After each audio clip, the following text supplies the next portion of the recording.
اعوذ باللہ من الشیطان الرجیم بسم اللہ الرحمن الرحیم۔ سب سے پہلے میرے تمام سننے والوں کو السلام علیکم ورحمۃ اللہ وبرکاتہ۔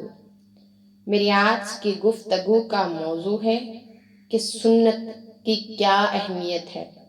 اگر ہم سنت چھوڑیں گے تو میرے آقا کریم ہم سے ناراض ہو جائیں گے۔ جب پیر مہر علی شاہ صاحب رحمۃ اللہ علیہ حج بیت اللہ کی سعادت حاصل کرنے کے لیے سعودی عرب گئے تو وادی احمر میں ڈاکوؤں کے خوف کی وجہ سے عشاء کی سنتیں مجبوری کی وجہ سے موقف کر دی۔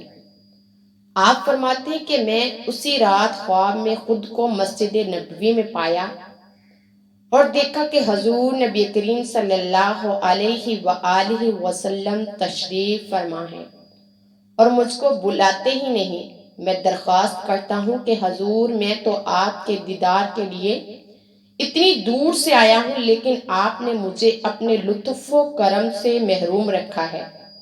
پھر سرکار دو عالم صلی اللہ علیہ وآلہ وسلم نے فرمایا، تم نے میری سنتیں ترک کر دی ہیں تو پھر تکلف کا مطالبہ کیسا؟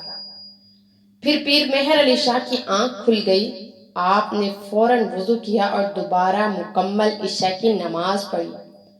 اگر ایک اللہ کا نیک بندہ سنتیں چھوڑتا ہے تو اس کی خوابگاہ میں آپ صلی اللہ علیہ وآلہ وسلم آ کر سنتوں سے ناراضگی کا اظہار کر سکتے ہیں، تو ہم تو کتنی سنتیں چھوڑ دیتے ہیں۔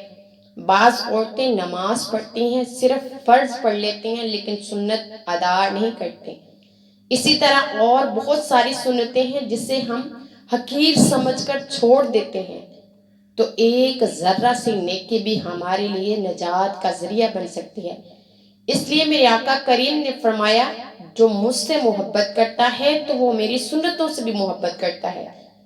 جس کو میری محبت چاہیے وہ میری سنتوں سے محبت کرے اور میری سنتوں پر عمل کرے۔ اللہ تعالی ہمیں نبی کریم صلی اللہ علیہ وآلہ وسلم کی سنتوں پر پورا اترنے کی توفیق عطا فرمائے اور اس پر عمل کی توفیق عطا فرمائے۔ وآخر دعوانا ان الحمد للہ رب العالمین۔